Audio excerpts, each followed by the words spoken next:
In the 1970s, North Korea had a problem. They had a massive army, a cult of personality, and a nuclear dream. But their movies sucked. So Kim Jong-il, the future dictator and obsessed movie fan, came up with a solution. Kidnap a director. Not just any director, South Korea's most famous one, and his ex-wife. Their names were Shin Sang-ok and Choi Eun-hee. They were South Korea's power couple, a legendary filmmaker and a beloved actress. They had fans, fame, and influence, until they vanished. First, Choi disappeared during a trip to Hong Kong in 1978. Shin went looking for her, and then he vanished too.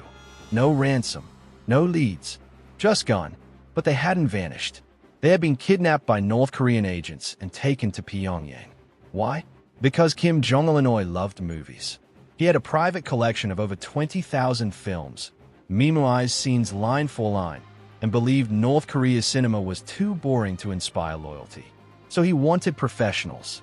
For 5 years, Shin was held in prison and re-educated, tortured, starved, broken down. Then one day, they brought him to a mansion. And sitting there was Kim Jong-il. He greeted Shin like an old friend, apologized for the rough treatment, and handed him a mission: make North Korea's film industry the greatest in the world. No joke, Kim even wrote film theory books for Shin to follow. Choi was brought in too, and under constant surveillance, they were forced to work together, remarry, even, and produce propaganda movies for the regime. They made several, including one called Pulgasari, a North Korean Godzilla knockoff where a giant monster helps peasants overthrow a corrupt king. Kim loved it, but Shin and Choi were planning something else: escape. In 1986, after years of pretending to be loyal, they convinced Kim to let them travel to Vienna for a film deal. North Korean agents followed them everywhere, but in a rare moment, Shin and Choi slipped away, jumped into a taxi, and ran straight to the U.S. Embassy. They made it, and when they told the world what happened, no one believed it at first, until they played secret tapes of conversations with Kim Jong-il, proving everything.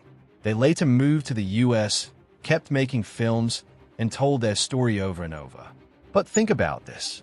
A real-life dictator abducted his favorite filmmaker like a deranged fanboy and held him hostage to build the world's weirdest movie studio. Don't forget to like and subscribe to the channel for more amazing content.